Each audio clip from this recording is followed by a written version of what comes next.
Friends, we're here reading the newest Valorant patch notes. Patch 2.06. Biggest things you need to know. VIPER is finally getting buffed, YORU's getting buffed, and the Bucky is getting nerfed. Let's dive right in. With Masters behind us, it's time to get to work on the promised VIPER and YORU changes.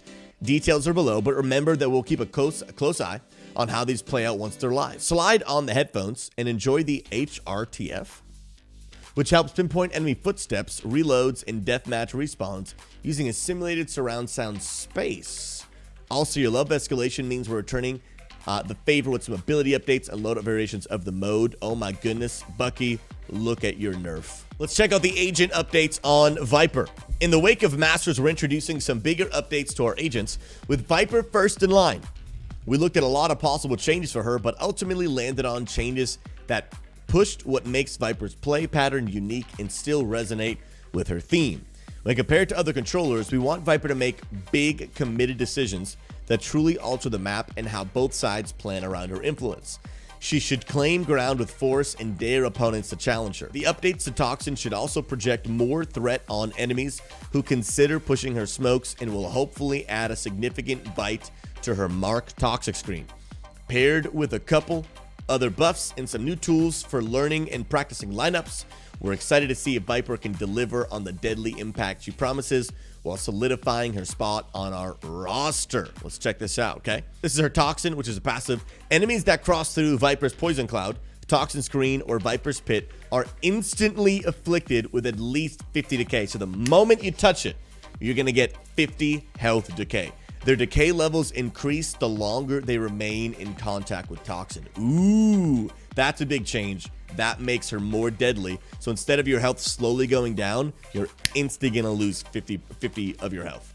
While in the cloud, decay over time decreased 50 to 10. When out of VIPER's cloud, delay before health regen increased. Poison Cloud can now immediately be redeployed when picked up, but grants a temporary charge instead of a permanent charge. This is so great because being able to pick it up right away is so awesome, because sometimes you want to relocate it, which is so good.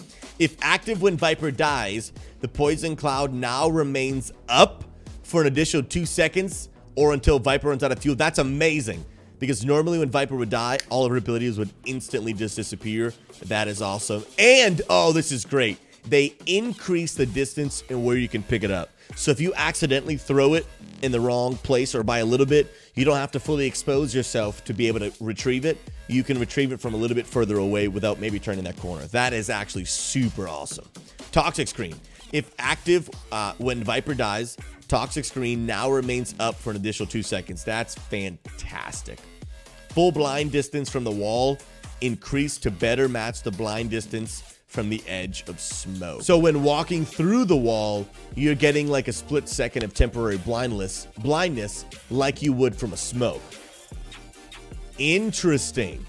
So this right here is going to blind you for a second in the same effect you would get when walking through a blind. That is amazing. For Snakebite, the equip time is decreased from 1.1 to 0.8. This is amazing, because I felt when you were trying to take out your Snakebite mid-combat, it felt like an eternity.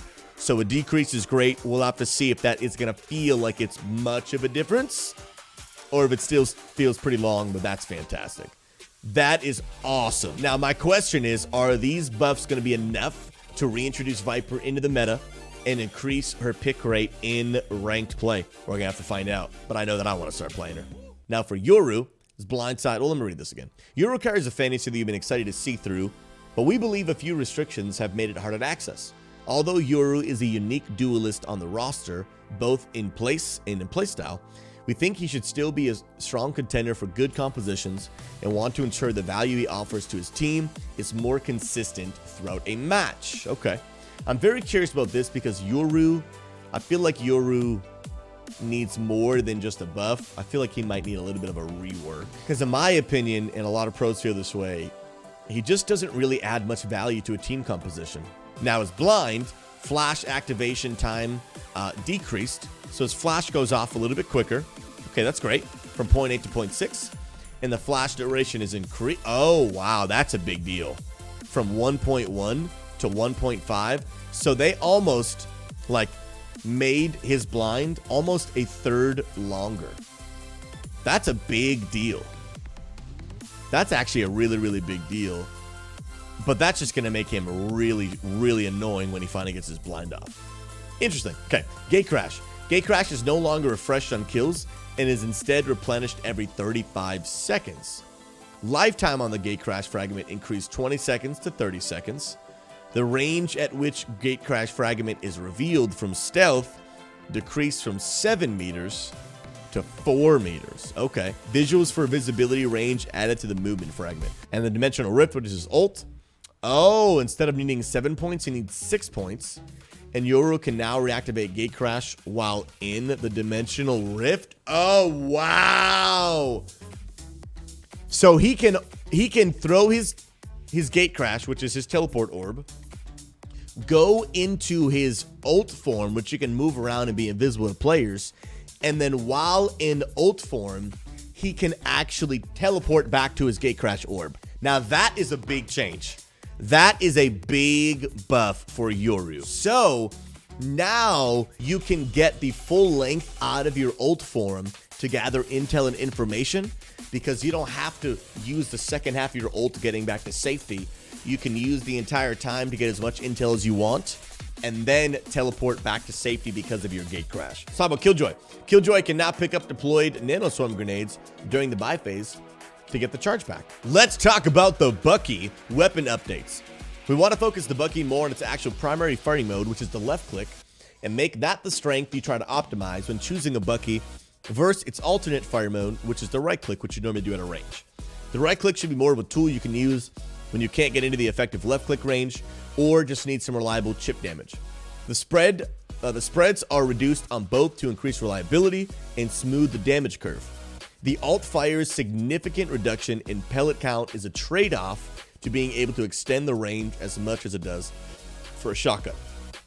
Now the primary fire, which is the left click, bullet spread has been decreased from 3.4 to 2.6. They updated the damage curve for both primary and alt fire. 0 to 8 meters is 20 damage per bullet per pellet, and 8 to 12 is 12 damage per pellet.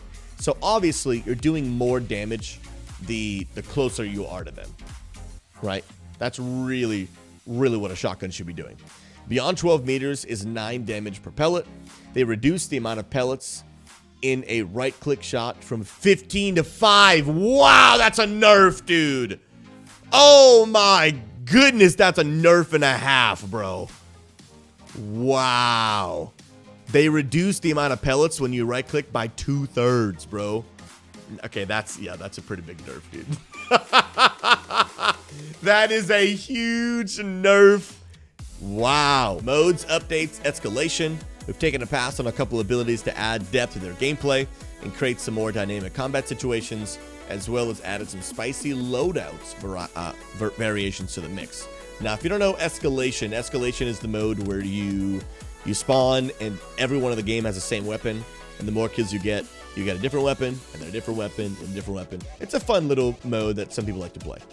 But abilities, Raise the Showstopper, now comes with 2 blast pack charges, which refill when you touch the ground.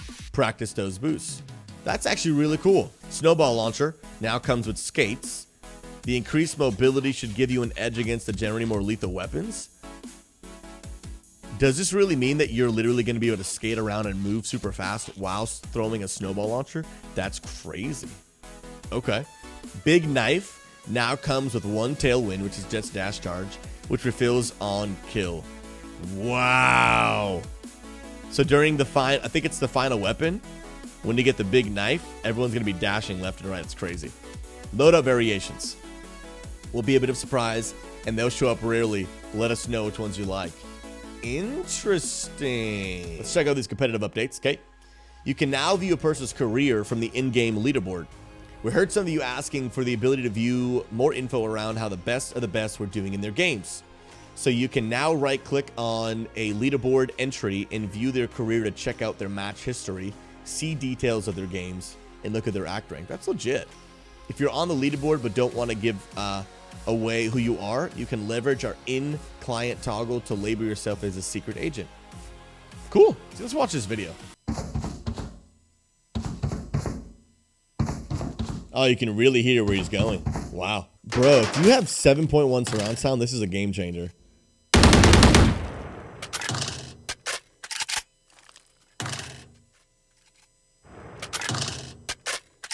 Bro, I can't believe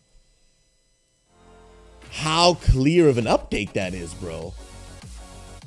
That was insane. Bro, you can literally like so precisely hear. That's insane, dude. You guys want to check out the patch notes? Go ahead and read those. But I'm going to go ahead and jump into some games. Those are amazing.